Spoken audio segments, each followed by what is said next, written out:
Well, how you doing? I'm Sean, and this is Adam, and this is Dan, and we're off We Are Change, Minnesota. And what are you doing out here?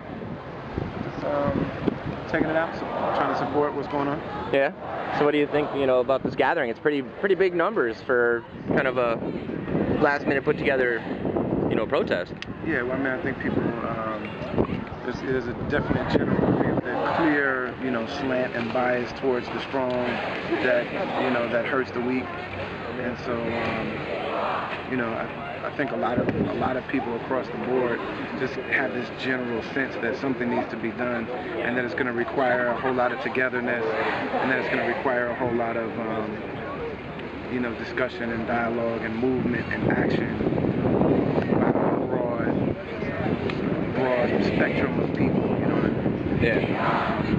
Because that's the one thing that so many people have in common. The numbers are impressive for what's going on. I mean, there hasn't been many movements in the past couple of years that have even reached numbers like this. Unless it's the GOP pronounced Tea Party that they had a couple thousand people at the Capitol a few times, but this has pretty much been the biggest gathering I've seen in the last 5 years.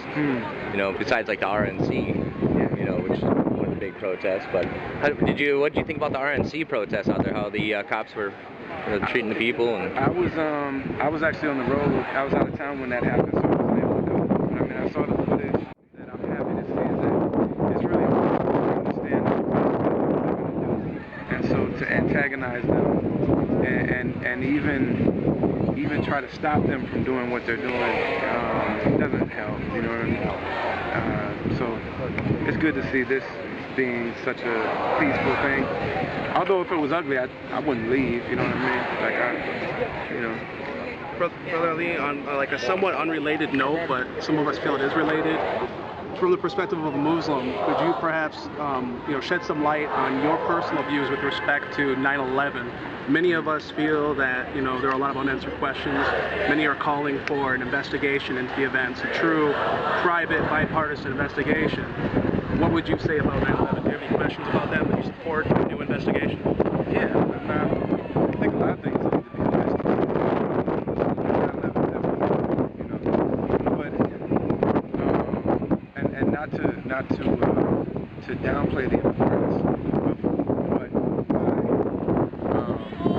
of what's because those things are questionable and those things are debatable and those things are discussion. Like you're saying, there does need to be more investigation.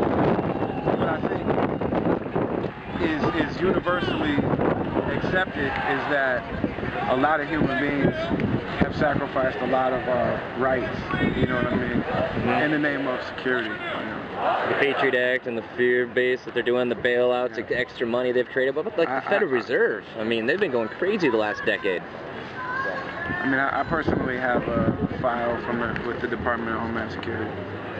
We all do. Just for, well, I mean, I was contacted, and I had, my bank account was frozen, and I had to register with them, and I had to register the people that work with me with them. That was unfortunate, But yeah, I think there's a lot of issues. There's a wide variety of issues, and they're all important. But my thing that unites the issues is the uniting of people. So I'm just happy to see this thing from different parts. And I think that we need to reach out more. We need to do a lot more to reach out to a more diverse group of people. Absolutely. So have you heard of We Are Change before? I don't know. No? Maybe. Well, I started out from the 9/11 Truth activists and got into more supporting the first responders and raising money for them with the Feel Good Foundation and WTC rescuers and things. So, I mean, trying to bring awareness to what, happened, especially for the families. And then, of course, starting covering the Bilderbergs and the CFR. And, see, to me, that's the key. The key is,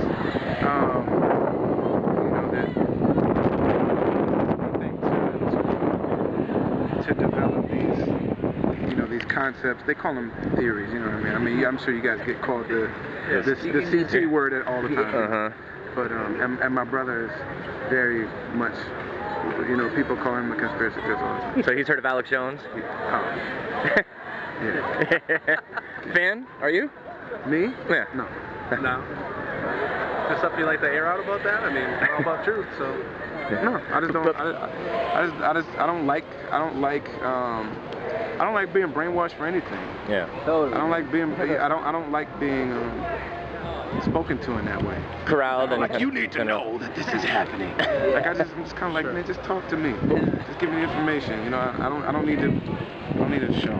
You know what I mean? That's what this exchange will be. Hopefully, a bit more pleasant and a bit more courteous. But that's the key, is to say, well, like, what is really behind wanting to learn these things. And so, like, you know, if we turn our suspicions about things like 9/11 into help for real people, that's where I get a little more. You know what I mean? Because just as much as, you know, I think that it's as naive for us to pretend that we know the truth as it is for people to just accept the official story. I think we have to know that the official story has got some big holes in it, but also, you know, without an investigation, like, we don't also know the exact story of what happened either. So. Really sad fact, though, is, you know, they've just discovered there's 45,000 children within Manhattan area that have that airborne respiratory disease. You know, there's over 1,000 first responders that have died, and they have classified documents that won't even show the chemical level contaminants in the area, which would really help the doctors and scientists be able to help them get a cure. Yeah. So, you know, it's a never-ending battle of they're going to die before we probably get a new investigation and be able to try to help them. So it's something, you know, needs to get out, and these guys are heroes. Yeah, and that isn't extraordinarily important. You know what I mean? How about one more? You support Dr. Ron Paul? On some things, yes. On other things, no.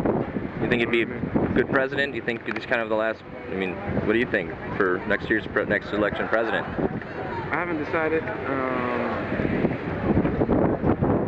Like I said, there are certain things about him that I really like, and there are other ones that I really don't. Yeah. You know what I mean? So I don't have one particular person that I'm extraordinarily happy about. Yeah. I don't hate Obama the way a lot of people do. You know what I mean? I really truly don't. I think that in terms of the people that we had, you know, the choices that we had at that time, I think he was still the best choice. You know what I mean? I really do. And you know, I'm extraordinarily disappointed in certain areas.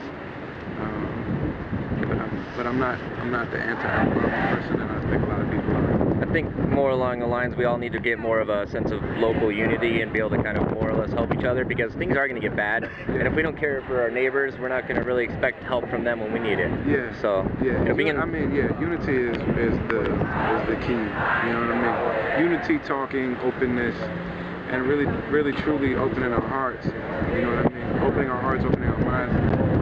I think that you know, this idea of being afraid of each other and having these divisions is what our biggest problem is. You know absolutely. what I mean? Need to stop the separation. We're very suspicious of each other. You know? United we stand, divided we fall, right? So we got to get together. So thanks for your time, man. Thank you. Appreciate it. Absolutely. All right. Thank you so much for your time.